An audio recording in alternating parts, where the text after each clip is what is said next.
by Magahi Music Recording Studio, Buraro.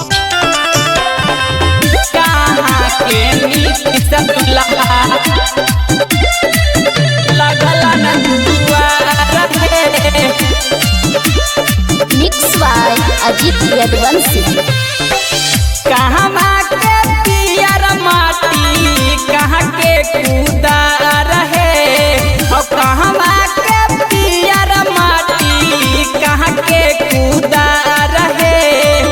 कहाँ के नीति से दुल्हा लगला न दुआ रहे कहाँ के नीति से दुल्हा लगला न दुआ रहे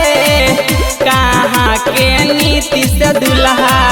कसमा के पियर माटी रफीगंज के कुदा रहे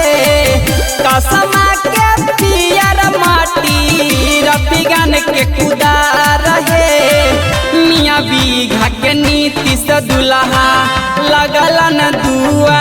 रहे मियाँ बीघा के नीति से दुल्हा लगला न दुआ रहे मियाँ बीघा के नीति से दुल्हा धीरे धीरे जी दुल्हा धीरे धीरे जी धीरे धीरे जी दुल्हा धीरे धीरे जी अपन जई ससुर गलिया धीरे धीरे जी अपन जई ससुर गलिया धीरे धीरे जी कहवा के मूंग मोती कहवा के रीत है कहवा के मूंग मोती कहवा के रीत है कहाँ के नीति से दुल्हा मोरिया साहित है कहाँ के नीति से दुल्हा मोरिया साहित है कहाँ के नीति से दुल्हा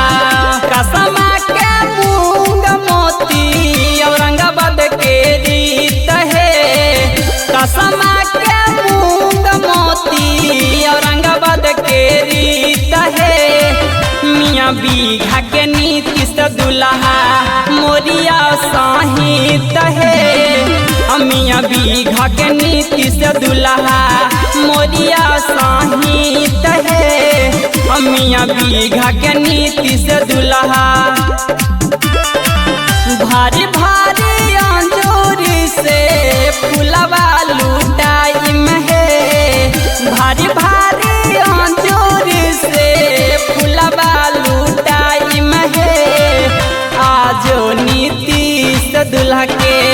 आरती उतारम है आजो नीति से दुल्हा के आरती उतारम है आज नीति से दुल्हा के और आज याराबा के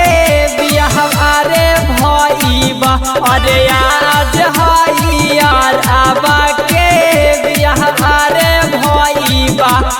डीजे पर कमर हिलैबै रे भईबा अरे बियार सबके पिलैबै रे भईबा अरे कुंदन देहाती के गाँव